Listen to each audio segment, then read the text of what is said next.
नमस्कार दोस्तों, स्वागत है आपके अपने चैनल आईएएस एनालिसिस में। आज हम लोग चर्चा करने वाले हैं बिहार के सबसे विवादित परीक्षाओं में से एक 17वीं बीपीएससी परीक्षा के बारे में, क्योंकि यह पिछले 1 महीनों से लगातार विवादों में घिरा रहा है। और विवादों में घिरे रहने के कई सारे कारण हैं, जैसे कि शुरुआत हुआ नॉर्मलाइजेशन जैसे मुद्दे को लेके, री एग्ज़ाम जैसे मुद्दे को लेके और डेट एक्सटेंड जैसे मुद्दे को लेके। लेकिन मामला बढ़ते गया और 3-3 बार अभी तक लाठीचार्ज हो चुका है। और मामले ने तब और अधिक तूल पकड़ लिया जब एक परीक्षा केंद्र बापू परिसर में अव्यवस्था के कारण पेपर लीक का मामला यहाँ पे सामने आया। और फिर यहीं से धरना प्रदर्शन शुरू हो गया। एक नया ट्रेंड, एक नया इनिशिएटिव जो आइडिया लाया गया कई सारे टीचरों के द्वारा, जिसका नाम दिया गया शिक्षा सत्याग्रह। और यकीन मानिए, शिक्षा सत्याग्रह अभी तक चल रहा है। और उसी के एवज में देखेंगे तो 2 से 3 बार अभी तक पुलिस प्रशासन के द्वारा लाठियां बरसाई जा चुकी है। वाटर कैनन का प्रयोग आप लोगों ने देखा ही होगा कि कितना भयावह उस ठंड रात में जिस प्रकार से वाटर कैनन का प्रयोग किया गया, पानी गिरा गिरा के कैसे एस्पायरेंट को मारा गया। और अब यह बताने की ज़रूरत नहीं है कि यह मामला अब ना सिर्फ एस्पायरेंट का रह गया है, बल्कि इसमें कई सारी पॉलिटिकल पार्टियां भी आ चुकी है। लेकिन यह सब देख के काफ़ी दुख होता है, क्योंकि फाइनली देखा जाए तो इससे बिहार की छवि को नुकसान पहुंच रहा है। इसके अलावा यह अब मुद्दा न सिर्फ स्टेट लेवल पे बल्कि नेशनल से इंटरनेशनल तक हो चुका है। आज हम लोग बात करेंगे कि फाइनली देखिए, एक परिसर में जो मामला उभर के आया हुआ था, बापू परिसर में पेपर लीक हो गया, या फिर जो कदाचार मुक्त परीक्षा वहाँ पे प्रशासन ने नहीं करा पाया हुआ था, तो उसका दोबारा आज रिकंडक्ट यहाँ पे एग्ज़ाम कराया गया है 4 जनवरी को। और उसके पेपर को देखते हुए भी यहाँ पे ऐसा लग रहा है कि आयोग ने बिल्कुल ठान ही लिया है कि बिल्कुल ही हम कंट्रोवर्सी में मतलब करते रहेंगे, कंट्रोवर्सी क्रिएट करते रहेंगे।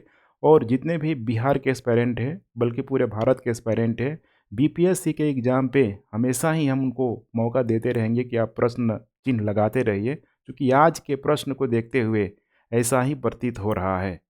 देखिए, हम लोग बात करते हैं जब भी स्टेट पब्लिक सर्विस कमीशन की, जो कि एक कॉन्स्टिट्यूशनल बॉडी है, और एक कॉन्स्टिट्यूशनल बॉडी से अपेक्षा की जाती है कि वो ट्रांसपेरेंट तरीके से इस प्रकार से एग्ज़ाम ले, जिसे कि क्वेश्चन का जो लेवल है टफ करे, एनालिटिकल जैसे प्रश्नों को पूछने का प्रयास करे, इसके अलावा हाई क्वालिटी हो।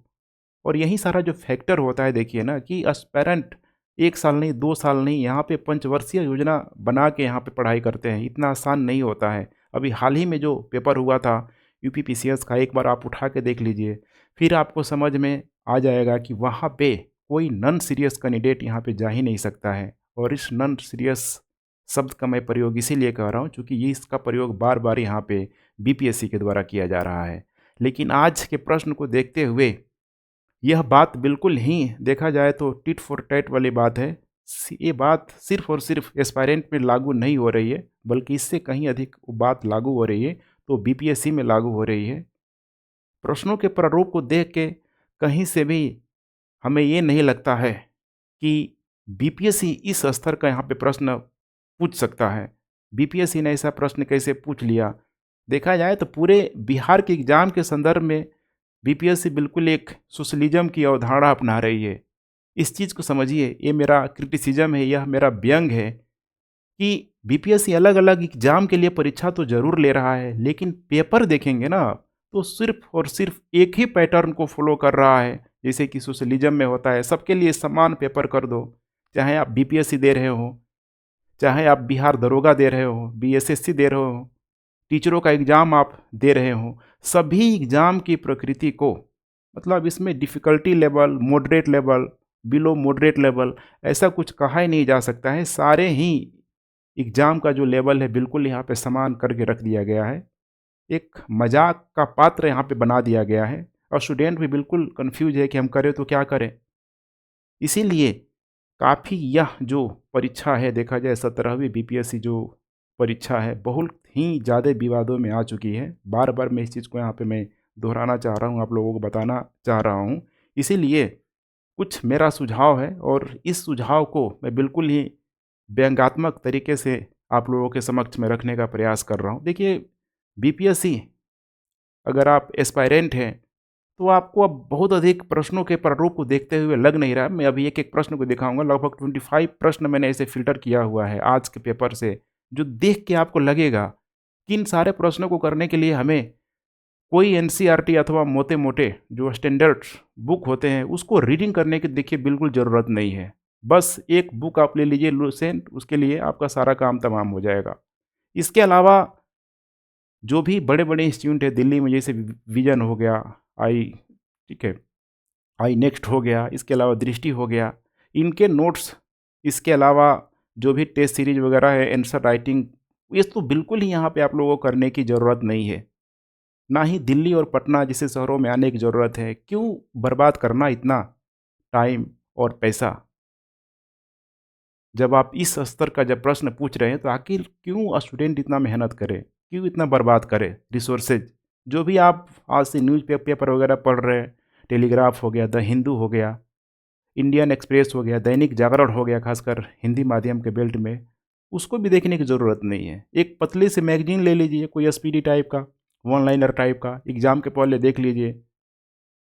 जब एनालिटिकल अप्रोच जैसे कोई क्वेश्चन आ ही नहीं रहा है, तो फिर हमें यहाँ पे अपने रिसोर्सेज को बर्बाद करने की पूरी तरीके से ज़रूरत नहीं है। इसीलिए इसको आप पढ़ना पूरी तरीके से बंद कर दीजिए। यदि आपके पास लक्ष्मीकांत हो गया, स्पेक्ट्रम की बहुत सारी बुक है, हिस्ट्री है यहाँ पे, रमेश सिंह है इकोनॉमिक्स की, ऐसे जो भी स्टैंडर्ड बुक है ना, उसको आप बिल्कुल ही किनारे कर दीजिए। बगल में अगर अगर आप पटना रहते हैं, ले जाइए, कल सुबह में गंगा में उसको प्रवाहित कर दीजिए। कि इन सारे बुक की हमें कोई ज़रूरत नहीं है। किसी भी स्तर से उसका अप्लाई हम जब एग्ज़ाम में कर ही नहीं पा रहे हैं, तो फिर मैं बार-बार कह रहा हूँ कि उस मेहनत के पैसे को उन रिसोर्सेज़ में बर्बाद क्यों करना? 12-12 घंटे लाइब्रेरी में जाके पढ़ने की कोई ज़रूरत नहीं है। अगर आप 12 घंटे लाइब्रेरी में जाके पढ़ रहे हैं, तो यकीन मानिए कि आप दुनिया के सबसे बेकार इंसान हैं। बेकार इंसानों में से एक नहीं है, बल्कि आप बेकार इंसानों में से बिल्कुल आप ही हैं एकदम। इसके अलावा यूट्यूब देख रहे हैं, राज्यसभा चैनल देख रहे हैं, टीवी डिबेट देख रहे हैं, तो बिल्कुल वो टाइम पास है। उसकी जगह आप शॉर्ट देखते रहिए। एनालिटिकल अप्रोच की जब ज़रूरत ही नहीं है, तो शॉर्ट देखिए दिन भर। यही सब आपको एक्टिविटी करना होगा अगर आप प्योर बीपीएससी की तैयारी कर रहे हैं। कोई ज़रूरी नहीं है कि आप कोचिंग संस्थानों को लाख-लाख रुपए फ्री में दे दें। दिल्ली, पटना जैसे शहरों में जाके आप 20-20 हज़ार रुपए महीने दे के रहें, कोई ज़रूरत नहीं है। आराम से घर पे रहिए, रिलैक्स रहिए। एक लुसेंट और एक एसपीडी की बुक लीजिए, 200-300 में आपका काम तमाम हो जाएगा और उसी से आपका बीपीएससी प्रीलिम से जो है पूरी तरीके से क्रैक हो जाएगा। क्योंकि इस बार जो एक हास्यास्पद स्थिति जो बनी हुई है, वो देख के बहुत यहाँ पे दुःख होता है। अब यकीन नहीं कर सकते हैं कि मेंस में किस टाइप का प्रश्न आएगा। पिछला जो पैटर्न था 60 से पहले वाला, लगता है कि हूबहू पैटर्न वही हमें देखने के लिए मिलेगा, या फिर जो प्रश्नों का जो प्रकृति है वो उससे भी क्या पता यहाँ पे नीचे हो जाए। तो आइए, यहाँ पे कुछ प्रश्नों को मैंने इंडिकेट किया हुआ है, चिन्हित किया हुआ है कि कैसे-कैसे प्रश्न यहाँ पे आए हुए हैं। देख पा रहे हैं यहाँ पे प्रश्न को भी सही तरीके से फ्रेम नहीं किया जा रहा है बीपीएससी के द्वारा। पूछ रहा है पहला प्रश्न कि कर्क रेखा किस राज्य से होकर गुजरती है? कभी आपने इन ऑप्शन को देखा हुआ है ध्यान से? कर्क रेखा किस राज्य से होकर गुजरती है? और यकीन मानिए, मैं दावे के साथ कह सकता हूँ कि डायरेक्ट ही इसको, जो 2000 के पहले जब बिहार का डिवीज़न नहीं हुआ था, विभाजन नहीं हुआ था, लगता है कि वहाँ से प्रश्नों को हूबहू कॉपी पेस्ट कर दिया गया है उठा के। इतना तो पता होना चाहिए ना कि उस समय बिहार, झारखंड जब एक यहाँ पे राज्य हुआ करते थे, तो उस समय बिहार से होकर कर्क रेखा गुजरती थी। लेकिन यहाँ पे देखिए, क्वेश्चन को थोड़ा भी मॉडिफाई करने का प्रयास नहीं किया गया, हूबहू बिहार को लिख दिया गया, जबकि ये बिहार 2000 में ही देखा जाए तो बिहार और झारखंड के रूप में यहाँ पे 2 राज्य सामने आ चुके हैं। तो यहाँ पे अब आयोग क्या करेगा? बार-बार आयोग के चेयरमैन, इसके अलावा सचिव, एग्ज़ामिनेशन जो कंट्रोलर है, एक शब्द का इन्होंने इतना बार बोल-बोल के ऐसा लग रहा है ना कि ये लोग सारे एस्पायरेंट को चिढ़ा रहे हैं, नॉन सीरियस बोल के। नॉन सीरियस कैसे हो सकते हैं? अपने अधिकारों के लिए लड़ना क्या है नॉन सीरियस होता है? बापू परिसर में अगर 1-1 घंटे प्रश्न अगर लेट होगा, तो जो बच्चा आवाज़ उठाएगा वो नॉन सीरियस हो जाएगा। आप उसके ऊपर एफआईआर करके डाल देंगे। तो ये बात आयोग को खुद समझना चाहिए, लेकिन कहीं न कहीं ऐसा लग रहा है कि आयोग के पीछे गवर्नमेंट भी मजबूती से खड़ी हुई है, इन सारे मुद्दों पे ध्यान नहीं दे रही है और इसी का जो परिणाम है आंदोलन देखिए, कभी भी एजुकेशनल जो मूवमेंट होता है, एजुकेशनल जो आंदोलन होता है, इतने लंबे समय तक नहीं चल सकता है। 15 दिन से ऊपर आज हो चुके हैं, अभी भी चल रहा है, कंटिन्यू रूप से चल रहा है। अब स्टूडेंट जाए तो लाठी खाए, तो फिर दूसरा विकल्प क्या? स्टूडेंट जाए तो जाए कहाँ? कोई न कोई पॉलिटिकल पार्टी ज़रूर यहाँ पे आएगी सपोर्ट करने के लिए। तो अब ये पूरी तरीके से राजनीतिक मुद्दा बन चुका है और राजनीतिक मुद्दा बनना भी चाहिए जब बाहरी गवर्नमेंट यहाँ पे हो जाए। भगत सिंह ने भी यहाँ पे बोला हुआ था कि जब गवर्नमेंट गूंगी बहरी हो जाए तो फिर उसको बम के धमाकों से सुनाना चाहिए, और यहाँ तो स्टूडेंट ने बिल्कुल ही लोकतांत्रिक रूप को अपनाया हुआ है। पता नहीं गवर्नमेंट कब सुनेगी और बीपीएससी अपने हरकतों से कब बाज आएगी। दूसरा प्रश्न आप देखिए, 2023 की जनगणना के अनुसार किस भारतीय राज्यों में साक्षरता दर सबसे अधिक है? क्वेश्चन को देख के आपको लग रहा है फ्रेम किया गया है। 2023 की जनगणना के अनुसार हमने तो यही सुना था कि जनगणना हर 10 साल में होती है। 2011 में हुआ था, अब 2021 में होना था, लेकिन ड्यू टू कोविड उसको यहाँ पे एक्सटेंड कर दिया गया। अनुमानित तिथि यहाँ पे 2024 रखा गया था और पता नहीं आयोग ने कब यहाँ पे 2023 की जनगणना के अनुसार यहाँ पे दिया हुआ है, जबकि इसका कोई भी ऑफिशियल यहाँ पे डेटा मौजूद नहीं है। और यहाँ पे देखिए राज्य दिया हुआ है। आई एम श्योर कि ऑप्शन यहाँ पे केरला होगा, लेकिन इसके पीछे लॉजिक क्या है? 2021 नहीं है, 2011 नहीं है, 2023 का आपने प्रश्न में पूछा हुआ है। स्टूडेंट इसको कैसे करेगा? नेक्स्ट प्रश्न देखिए, अभी आयोग के और सारे कारनामे मैं दिखा रहा हूँ। 25 प्रश्नों को मैंने शामिल किया है, बिल्कुल मेरे साथ आप बने रहिए। पूछ रहा है प्रश्न कि छोटा नागपुर पठार पर कर्क रेखा को कौन सा नदी युग्म 2 बार काटता है? सीधे सीधे बात है यहाँ पे कि इनमें से जो भी नदियाँ दी गई है, इन नदियों को कर्क रेखा 2 बार काटती है। हम लोग शुरू से पढ़ रहे हैं कि कर्क रेखा को जो 2 नदी जो काटती है, 2 बार जो काटती है, वो एक ही नदी है, माहे रिवर है, जो गुजरात में है। लेकिन यहाँ पे क्या है, देख पा रहे हैं, स्वर्ण रेखा दामोदर, दामोदर ऊपर से यहाँ पे ऑप्शन से खेला जा रहा है। ऑप्शन ही गलत दे रहे हो और उसके बाद से ऑप्शन से खेल रहे हो, इसका कोई तुक नहीं बनता है। देखते हैं आयोग यहाँ पे क्या कर रही है ऐसे प्रश्नों के साथ। उसके बाद देखिए यहाँ पे 75 प्रश्न का स्टैंडर्ड अच्छा है, लेकिन मैंने शामिल इसीलिए किया है, ये तो सरासर चीटिंग है। अभी जो 13 दिसंबर को 17वीं बीपीएससी की जो परीक्षा हुई थी, हूबहू यही प्रश्न यहाँ पे पूछा गया था कि यूनेस्को ने भारत का पहला साहित्यिक शहर घोषित किया है, किसे घोषित किया हुआ है? और फिर से दोबारा इसको यहाँ पे डाल दिया गया। तो क्या ये जस्टिफिकेशन है? लगभग देखा जाए तो 4 लाख से अधिक स्टूडेंट के साथ क्या ये जस्टिस हो रहा है? सेम टू सेम डिट्टो प्रश्न उठा के आप यहाँ पे डाल रहे हैं यहाँ पे। नेक्स्ट देखिए यहाँ पे, बिहार राज्य कब प्रतिष्ठित हुआ था?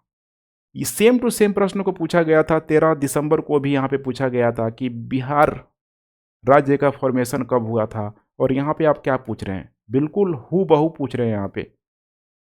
उसके बाद से देखा जाए तो पटना कॉलेज कब स्थापित हुआ? अब यही है नॉन सीरियस आयोग के कारनामे, नॉन सीरियस का जो मैनेजमेंट है कि प्रश्नों को सही तरीके से यहाँ पे डिजाइन नहीं किया जा रहा है। मात्रात्मक अशुद्धियाँ, पटना की जगह आप पटना लिख रहे हैं, क्या दिखाना चाह रहे हैं? और स्टूडेंट ऐसे लिख के आए तो फिर उसको आप निगेटिव मार्किंग दे देंगे। मेंस में सही से अगर राइटिंग नहीं किया जाए तो वहाँ पे मेंस में मार्क्स कटने लग जाते हैं, लेकिन आपकी गलतियों का क्या? यहाँ पे देख पा रहे हैं मौर्य साम्राज्य के संस्थापक कौन थे? अब यही है नॉर्मलाइजेशन वाले, सुन ले, ऐसे ही होता है नॉर्मलाइजेशन। पिछले बार पूछा गया था यहाँ पे हर्यक वंश की स्थापना किसने की थी, पूछ लिया उसके बाद से कि मौर्य साम्राज्य के संस्थापक कौन थे।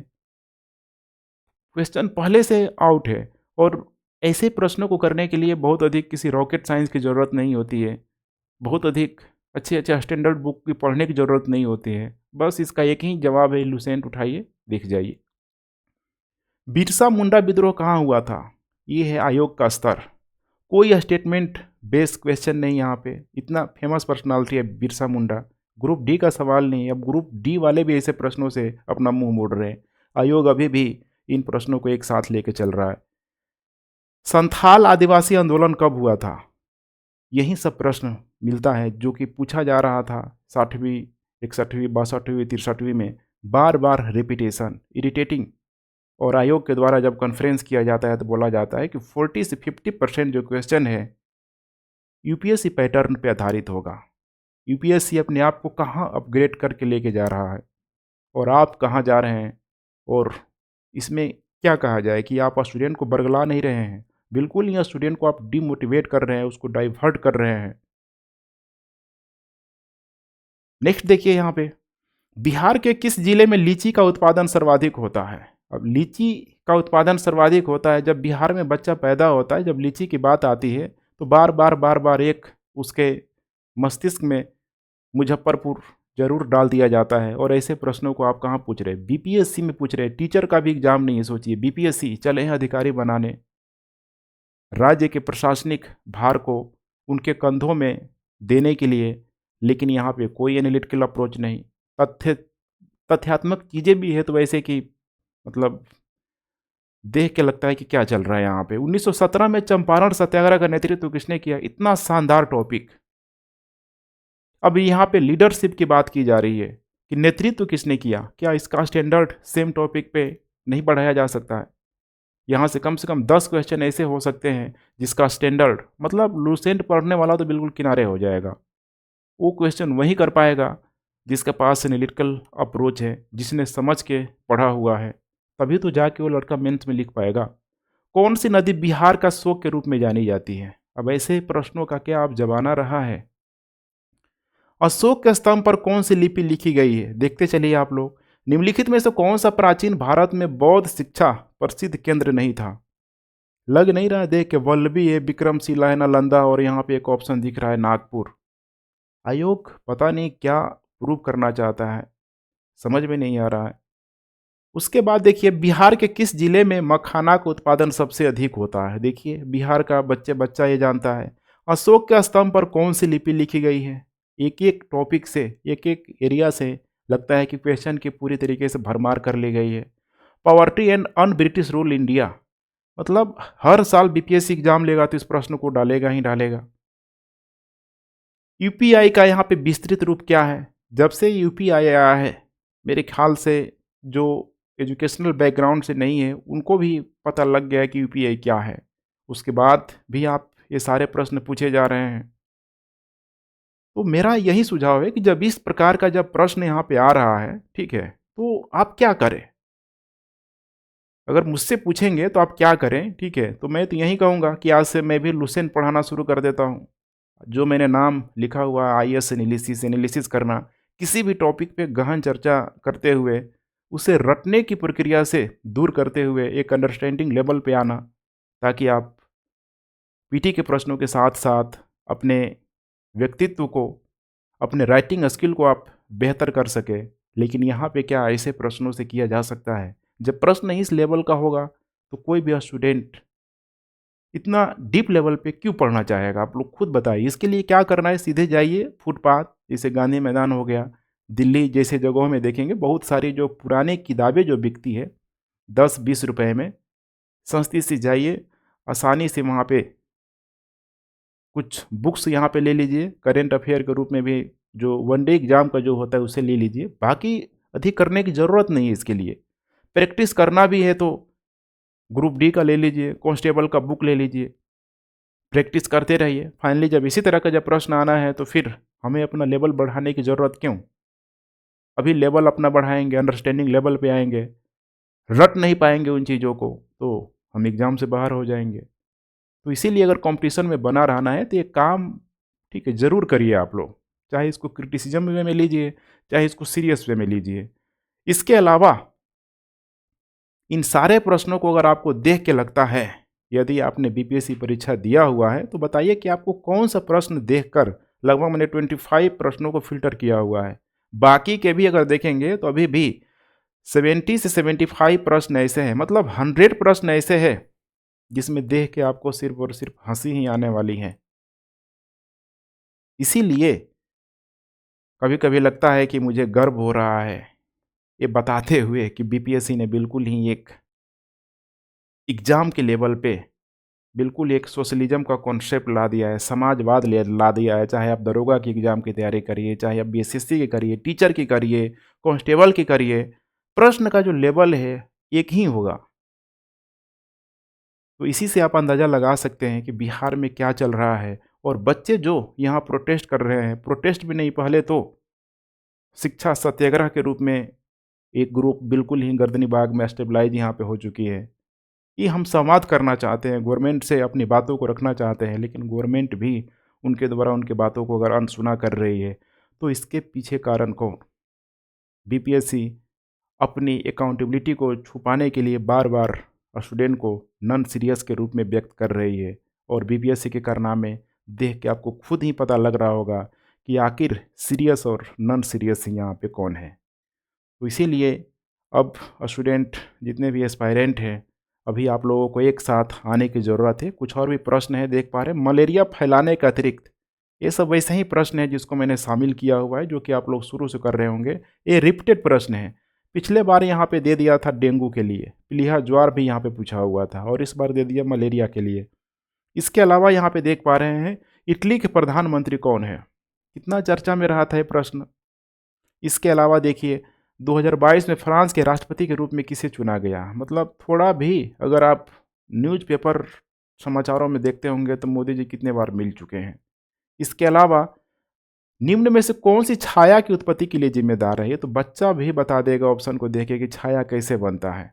इसके अलावा मलेरिया के लिए, अभी देखिए मलेरिया आया, मतलब जो टॉपिक फेवरेट है वहाँ से सारे क्वेश्चन को क्या करो, उठा लो, डाइवर्सिफाई, कोई दिख नहीं रहा है। मलेरिया के लिए कुनैन एक सामान्य दवा है। अब कुनैन को लेके शुरू से आप लोग पढ़ रहे होंगे क्या है यहाँ पे।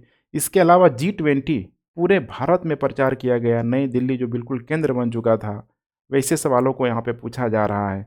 तो इसीलिए अब यहाँ पे मेरा सवाल है बहुत सारे एस्पायरेंट से कि 17वीं बीपीएससी को लेके, ठीक है, आप क्या चाहते हैं? क्योंकि देखिए बिल्कुल ही ये दूषित हो गया है। मतलब बोलते हैं ना कि एक गंदी मछली पूरे तालाब को गंदा कर देती है, यहाँ मामला उल्टा है, यहाँ पूरा तालाब ही गंदा हो चुका है। तो इसमें कितना भी आप पवित्र होके जाइए, खुद आपको गंदा होना ही पड़ेगा, गंदा हो ही जाइएगा। इसीलिए यहाँ पे एस्पायरेंट के द्वारा लाखों की संख्या में, चाहे वो कड़ाके की ठंड हो, चाहे वो वाटर कैनन हो, चाहे वो लाठी चार्ज हो, इतनी बड़ी मात्रा में जो वैकेंसी आई है, 2000 प्लस वैकेंसी, जो एक हिस्ट्री क्रिएट करने वाली वैकेंसी अभी तक आज तक देखा जाए तो, चाहे यूपीएससी हो या फिर किसी स्टेट सर्विस के इतिहास में इतनी वैकेंसी नहीं आई है, जिसमें 200 प्लस, सोच रहे हैं 38 जिला है यहाँ पे और 200 एसडीएम का सीट है। अपने आप में एक डिजास्टर है। इस बात के लिए गवर्नमेंट को थैंक यू, लेकिन इसकी जो ट्रांसपेरेंसी है, इसकी जो अकाउंटेबिलिटी है, आयोग की जो शुचिता है, देखिए पूरी तरीके से देखा जाए तो एक अविश्वसनीयता की स्थिति यहाँ पे आ चुकी है। और यहाँ पे बिल्कुल ही आईएएस एनालिसिस उन तमाम स्टूडेंट के साथ है जो कि री एग्ज़ाम को लेके यहाँ पे मांग कर रहे हैं, क्योंकि उनका मांग मुझे नहीं लगता है किसी भी दृष्टिकोण से कि वो जायज़ नहीं है, बिल्कुल ही जायज़ है वो। आयोग कितना भी हठ धर्मिता क्यों ना कर ले, लेकिन मुझे ऐसा लग रहा है कि री एग्ज़ाम होना चाहिए, री एग्ज़ाम होके रहेगा। और ये खासकर नॉर्मलाइजेशन और स्केलिंग का जो दो जीन छोड़ा गया है चेयरमैन और सचिव के द्वारा, वो कहीं से भी जस्टिफिकेशन नहीं कर रहा है। और आज के पेपर में आप लोगों को साफ साफ दिख भी रहा होगा। अगर आयोग नहीं माने तो वोट करा ले। कितने सारे स्टूडेंट सीरियस है, कितने सारे स्टूडेंट नॉन सीरियस है, कितने सारे स्टूडेंट एग्ज़ाम देना चाहते हैं, वोटिंग करा ले, दूध का दूध और पानी का पानी हो जाएगा। तो आई होप आप सभी के लिए आने वाला जो कल है, नए साल की शुरुआत हो चुकी है, बेटर हो। और ये बेटर तभी होगा जब री एग्ज़ाम होगा। इसीलिए इस मुद्दे को आप लोग जोर से उठाते रहिए, एक दूसरे का सहयोग करते रहिए, और मुझे आशा है कि गवर्नमेंट जल्द ही ऐसी घटनाओं को संज्ञान लेगी। गवर्नमेंट को तो पता है, लेकिन अब डिपेंड करता है कि आप लोग कब तक गवर्नमेंट को जगा पाते हैं। तो चलिए फ्रेंड्स, हम लोग बात करते रहेंगे इस मुद्दे पे, अभी तो ये चलने वाला है। Thanks for watching. जय हिंद।